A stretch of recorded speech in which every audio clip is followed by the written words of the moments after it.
பூமியில பிறந்து செவ்வாய் கிரகத்துல இறந்து போனா எப்படி இருக்கும் அப்படின்னு சொல்ற அளவு ஸ்பேஸ் எக்ஸ் நிறுவனரான இலான் மஸ்குக்கு விண்ண தாண்டிய அளவு கடந்த காதல் செவ்வாய் கிரகத்து மேல.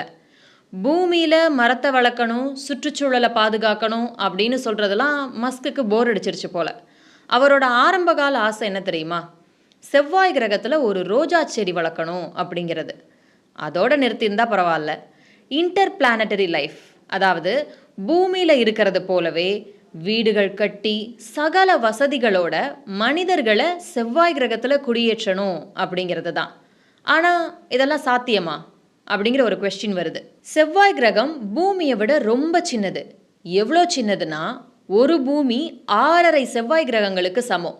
இப்போ நீங்கள் பூமியை உடைச்சிங்கன்னா அதுக்குள்ள 6.5 செவ்வாய் கிரகங்களை உள்ள ஃபிட் பண்ண முடியும். இன்னொன்று, இங்கே இருக்கிறது போல் அங்கே ஈர்ப்பு விசை இருக்காது. ஈர்ப்பு விசை ரொம்ப கம்மி. பூமியோட கம்பேர் பண்ணுறப்போ வெறும் 38% ஈர்ப்பு விசை மட்டும்தான் செவ்வாய் கிரகத்தில் இருக்குது. ஆனால் ரெண்டுமே பாறைக்கோள்கள். ரெண்டுலையுமே மேற்பரப்பில் அயன் ரிச் ராக்ஸ் இருக்குது. ஆனால் செவ்வாய் கிரகத்தை நம்ம ரெட் பிளானட்னு சொல்கிறோம். ஏன்னா செவ்வாயில் துருப்பிடிச்ச நிறத்தில் இருக்கக்கூடிய இரும்பு தாதுக்களும் பழுப்பு நிறத்தில் இருக்கக்கூடிய பாலைவனங்களும் மிகுந்து காணப்படுறதால அது செக்கச்செவேல்னு இருக்குது பார்க்கறதுக்கு. அங்கேயும் பூமியை போலவே மலைகள்லாம் நிறைய இருக்குது. ஆனால் பூமியை விட உயரமான மலைகள். செவ்வாய் கிரகத்தில் இருக்கக்கூடிய மிக உயரமான மலைக்கு பேர் ஒலிம்பஸ் மோன்ஸ். அந்த மலை எவ்வளோ பெருசு தெரியுமா? இங்கே பூமியில் இருக்க எவரெஸ்ட்டை விட 3 மடங்கு அதிக ஹைட் உள்ளது. இங்கே போலவே அங்கேயும் எரிமலைகள் இருக்குது. ஆனால் அது எதுவுமே இப்போ ஆக்டிவாக இருக்க மாதிரி தெரியல. இன்னொரு முக்கியமான விஷயம் இருக்குது. அதுதான் அட்மாஸ்பியர், வளிமண்டலம்.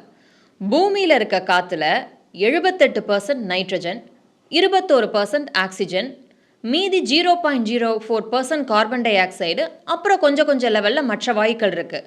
ஆனால் செவ்வாய் கிரகத்தில் மனிதர்களால் உயிரினங்களால் சுவாசிக்க முடியுமா அப்படின்னு கேட்டால் முடியாது.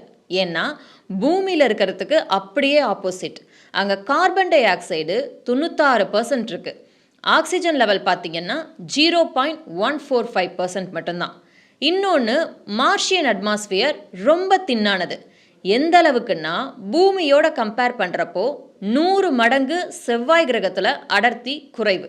இன்னொன்று, செவ்வாய் கிரகத்தில் பார்த்திங்கன்னா கிளைமேட் ரொம்ப எக்ஸ்ட்ரீம் லெவலில் வறட்சியாக இருக்கும், இல்லை ரொம்ப குளிர்ச்சியாக இருக்கும். எவ்வளோனா உறைப்பனி அளவுக்கு குளிர்ச்சியாக இருக்கும். கிளைமேட்டே ஒரு மாதிரி ஹார்ஷாக தான் இருக்கும்.